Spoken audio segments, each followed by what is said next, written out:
much like the PACS today, the picture archiving communication systems can have access to a vendor-specific neutral archive, neutral in its data format because it's storing it in DICOM, but still specific to that PACS.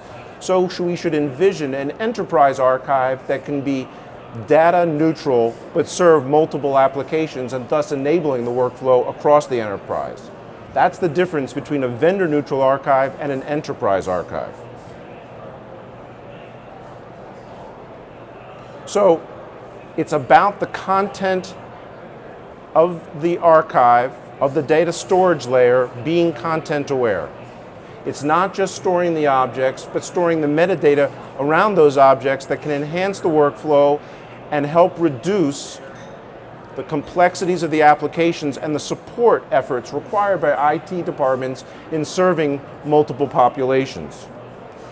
Again, it begins with a service-oriented architecture that virtualizes the footprint in any individual institution, but makes the storage of the data globally accessible across an enterprise using the workflows of actors and profiles defined by the IHE. Thus, you have clinical data services storing multiple types of data, from scan documents to application-specific documents, all identified with the proper metadata so that they can be shared.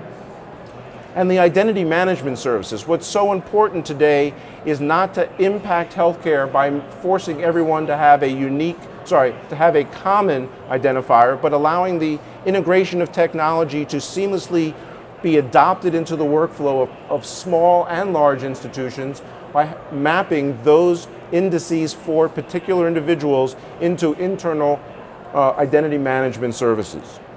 But as the information is shared, we are all going to be challenged and continue to be challenged with the privacy and security issues that are currently being worked by the standards committees. But last and not least is the fact that all of this information in the archive should be addressable and viewable by any application, whether it be the universal viewer inherent in the components required for an enterprise archive, or whether it be launched from the application like an EMR or a patient portal specific. These are the profiles, the core profiles that go into this type of vision for an enterprise solution.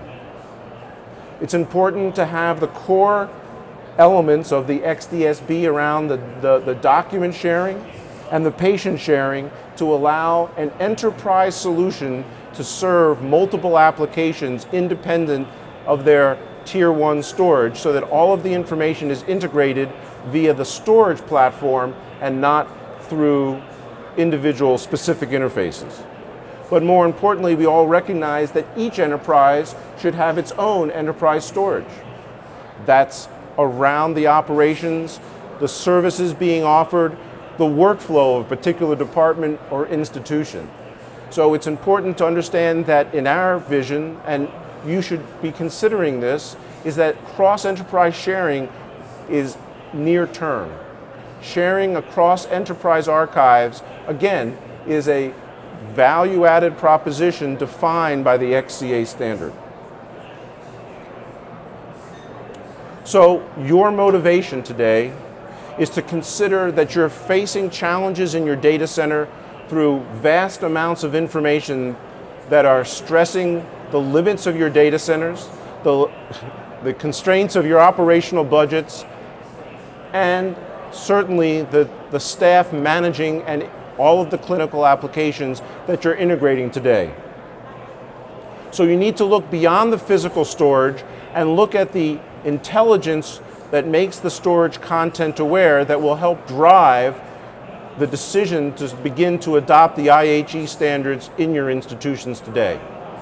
And look for ways to offset the costs of operations, potentially through a managed service model, so that you can fix the data footprint and be a service to your primary care physician population by hosting software as a service and integrating their clinical applications, not through proprietary interfaces, but through your storage infrastructure. So what are some of the business models that can drive the adoption of this emerging technology today? Let's look at a couple examples. One is not only the electronic health record, but delivering to your patient population a service for a personal health care record. As they go across the continuum of care of different enterprises, what are the results? What are the images? What are the records? What are the documents what are their medications that would be appropriate for them to delegate to specialists or to primary care physicians, just not the intensivists in the hospital?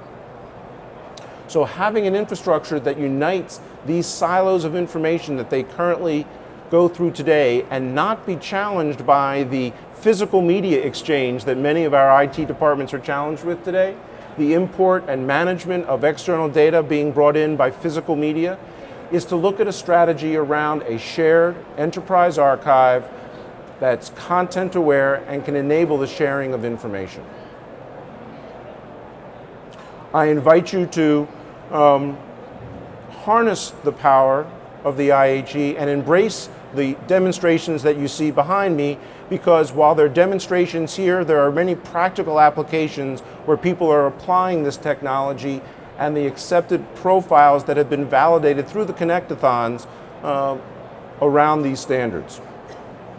InSite 1 in particular is in an imaging scenario around the ED department, interfacing with an EMR for the ER department, enabling them to have access to imaging from multiple sources.